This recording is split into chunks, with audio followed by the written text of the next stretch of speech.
Gracias por continuar con nosotros en Universidad Somos Todos. Nuestro tema de hoy, el anteproyecto de ley orgánica del Sistema Nacional de Educación Superior. En estos segmentos pues damos la bienvenida a los profesores José Mendoza Angulo y Henry Vargas, pues continúan con nosotros en el programa tratando este importante tema. Y bueno, queríamos, profesor, ya que hemos hecho como un abrebocas de lo que ha sido pues la presentación de este anteproyecto, queríamos conocer ya a fondo en qué consiste el anteproyecto, en cuántas partes está dividido y cuáles pues son esos temas centrales que toca el anteproyecto presentado por ustedes el pasado lunes en el Consejo Universitario.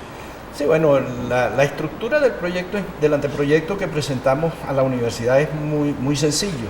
Tiene una disposición inicial, una disposición general que es de un solo artículo donde se establece cuáles son los objetivos. Luego hay 3 capítulos.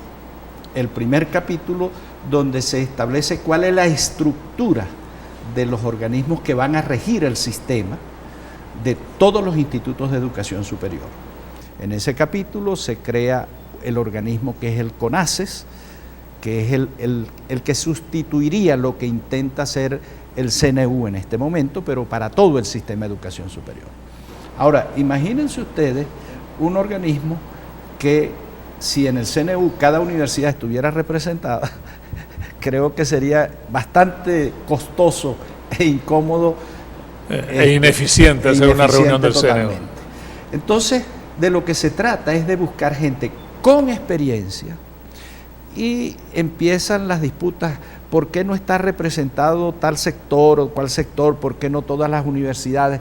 No, de lo que se trata es de un grupo de gente que tenga experiencia, porque lo que va a dictar son lineamientos, no normativas específicas. Eso lo va a hacer cada universidad y va a servir de asesor al Ejecutivo Nacional de lo que debe ser esa política de Estado. Ese tiene varios organismos que lo suplen. La organización de la planificación, pero no un vicerrectorado administrativo nacional como lo es la OPSI, sino un órgano de planificación que asesore a ese organismo para lograr establecer esos lineamientos generales. Una secretaría para hacer la comunicación y todas estas cosas. Y algo que me parece bien importante, una comisión de acreditación y evaluación.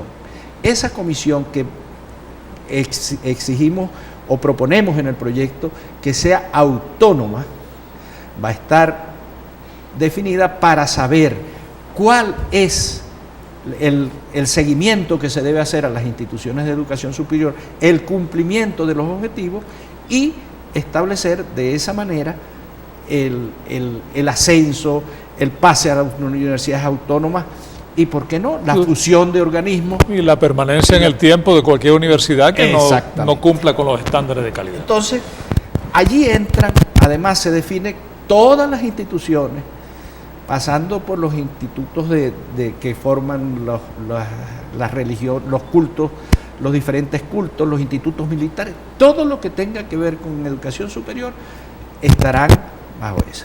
En el segundo capítulo se establece lo del financiamiento. ¿Cómo vamos a financiar? Y el principio básico es muy sencillo. El financiamiento no es, como se quiere hacer ver ahora, que es una dádiva del gobierno, no. Es una responsabilidad del Estado, de la sociedad y de la universidad. Hablar de que las universidades se autofinancien es un contrasentido, porque pierde la esencia de lo que es la universidad. Hay labores que tiene que hacer la universidad que son responsabilidad de la sociedad y del Estado, del gobierno como representante del Estado, por supuesto. Entonces, ¿qué es lo que planteamos allí? Bueno, que existan mecanismos para que todos esos aportes vayan a constituir y que las universidades, su responsabilidad es que no es solamente deme los recursos que necesito, sino me da estos recursos porque voy a hacer esto. Y entonces estamos tomando de experiencias europeas los proyectos plurianuales, 4, 5 años, lo que se establezcan en atención a las necesidades, que permita darle la continuidad. Universidad dice, voy a hacer en los próximos años este proyecto Y a precios de hoy eso cuesta tanto en el primer año, tanto en el segundo, tanto en el tercero, tanto en el cuarto, en el enésimo. Y anualmente se revisa, primero se evalúa si se está cumpliendo con lo que prometió hacer la universidad, se revisa en base al nivel de inflación qué es lo que hay que revisar y ajustar, y pueden aparecer nuevos requerimientos porque la situación es cambiante. Precisamente en eso va la autonomía en contra del reglamentismo, porque muchas veces en vez de argumentar por qué tengo que cambiar, dicen, no, eso es lo que dice el reglamento y no hay más discusión. En ese principio de financiación hay incorporación de capital privado también. La universidad tiene que generar algunos ingresos adicionales. ¿Cómo se compondría ese presupuesto universitario bajo ese nuevo esquema de ley? Bueno, nosotros estamos planteando, primero el aporte del Estado tiene que tener como criterio, primero, cuál ha sido la evolución histórica del gasto. No podemos hacer borrón y cuenta nueva. Una universidad que tenga 4 años y 5.000 estudiantes no puede tener los mismos requerimientos que esta que tiene más de 200 años y una cantidad importante de estudiantes y de personal. En segundo lugar, los niveles de inflación. Yo revisando con este trabajo me daba cuenta de una serie histórica del 2004 hasta el 2013 y todos los años a precios corrientes. Es decir, sin corregir por inflación, el presupuesto que inicialmente le aprueban todos los años a la universidad es inferior que con el que terminó ejecutando el año anterior. Eso es correcto. Si además los deflacta, eso no llega a ser ni el 10%. Y la otra trampa es que al final termina ejecutando más, pero no en las cosas que planteó la universidad, sino en las cosas que fueron ocurriendo en el transcurso del año. Entonces, en relación con las universidades hay una idea muy sencilla. Hay controles de calidad para por ejemplo, los artículos de alimentos, los productos farmacéuticos. ¿Quién mejor que las universidades en sus laboratorios para hacer ese servicio público? Pero entonces se exige que sea gratis. No, el Estado, que tiene la obligación de garantizar la calidad de los productos, contrata a las universidades para que hagan ese servicio. Y por lo tanto se hace importante que esos laboratorios estén bien dotados, etcétera, etcétera, y eso es parte del pago. Correcto. ¿Verdad? ¿Por qué si en las universidades se hace el 80% de la investigación o el 90% de la investigación que se hace en este país? ¿Por qué la LOCTI tiene que ser externa si quienes saben qué es la investigación que se está haciendo, cuál es la pertinente? Pues que las universidades participen en la distribución de eso. Entonces decimos que un porcentaje de la LOCTI vaya a satisfacer ese financiamiento, pero para asuntos académicos diferentes de personal. No puedes contratar profesores ni empleados, sino para la academia. Para la inversión. Correcto.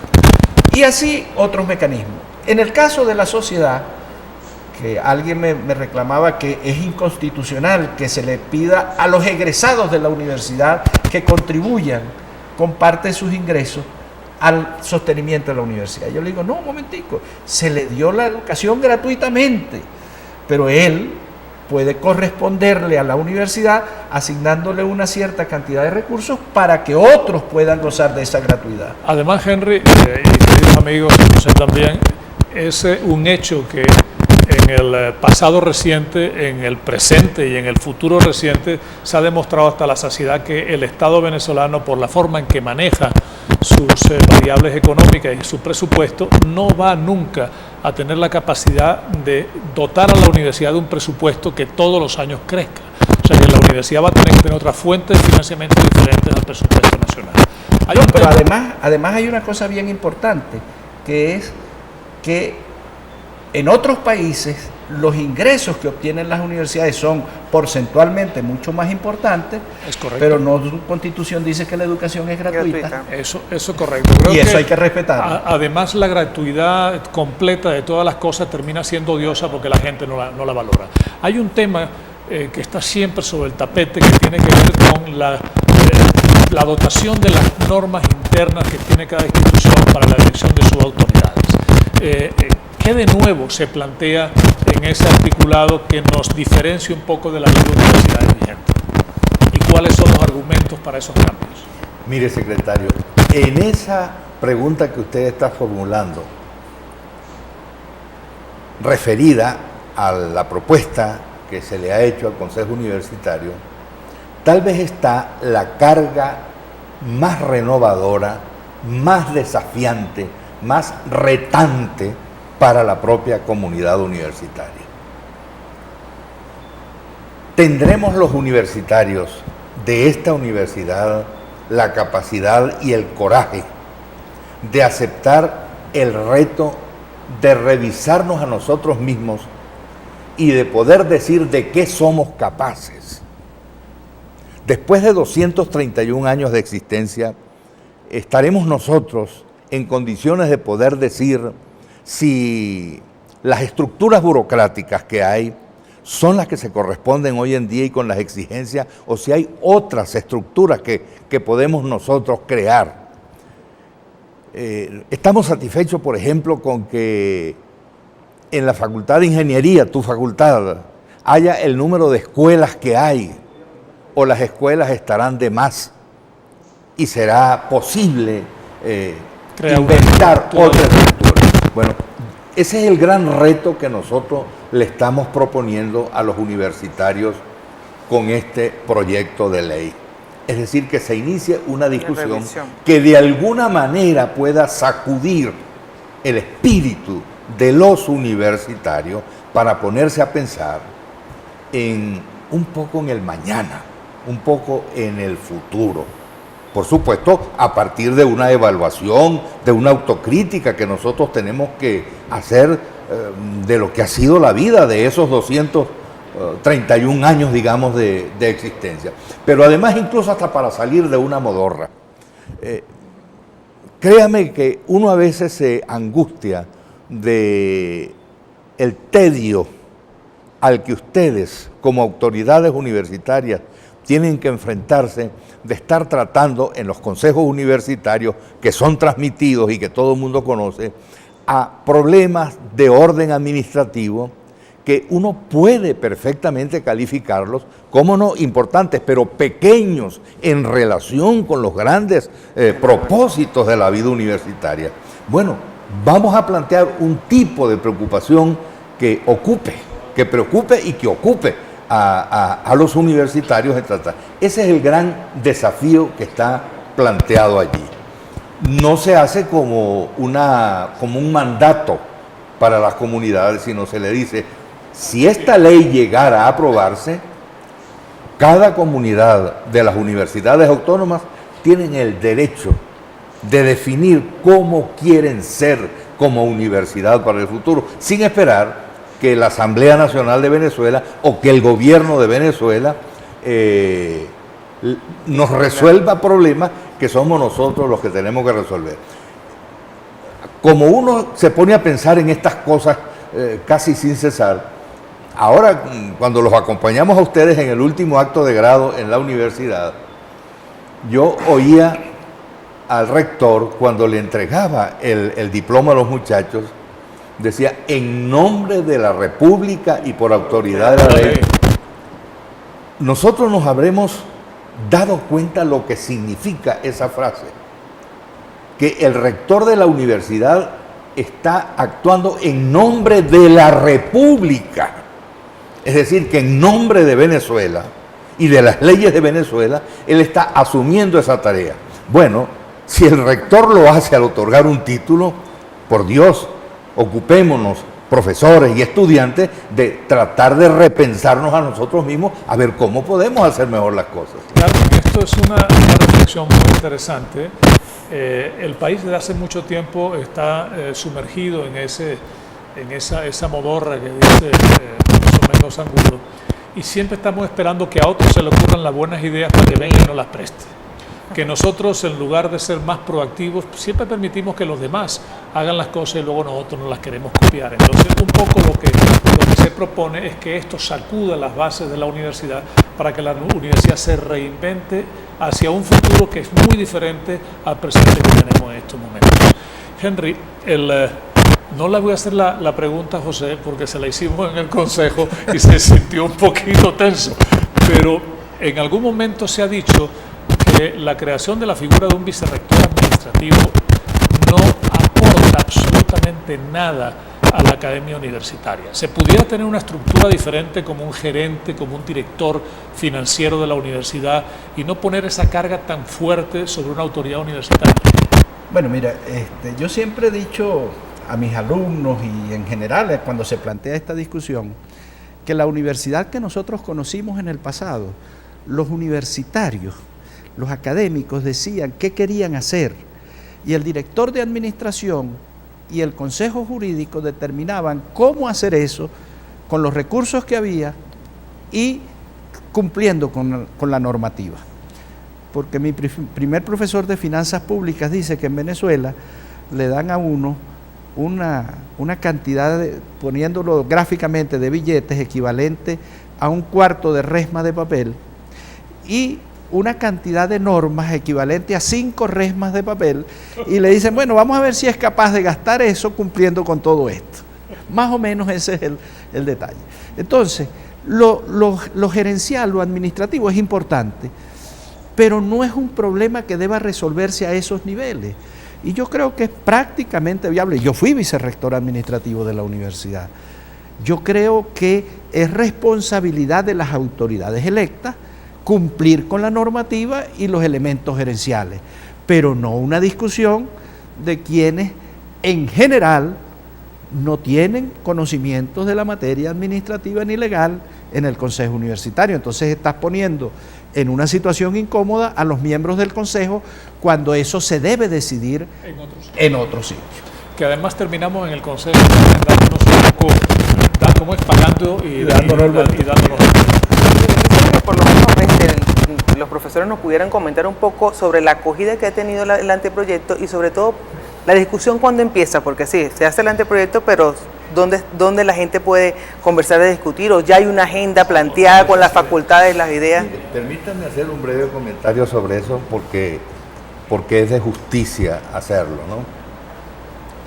Primero que nada, nosotros estamos sumamente agradados y agradecidos del secretario de la universidad que nos haya invitado a este programa, agradecidos del rector que se interesó desde que se enteró del documento y promovió en buena medida con el secretario la realización de 2 consejos universitarios para dedicarnos a pensar sobre estas cosas. Pero nosotros no queremos ser convertidos en las vedettes de este proyecto de ley. Nosotros le estamos prestando un servicio a la universidad y a ellos como los directivos de la universidad.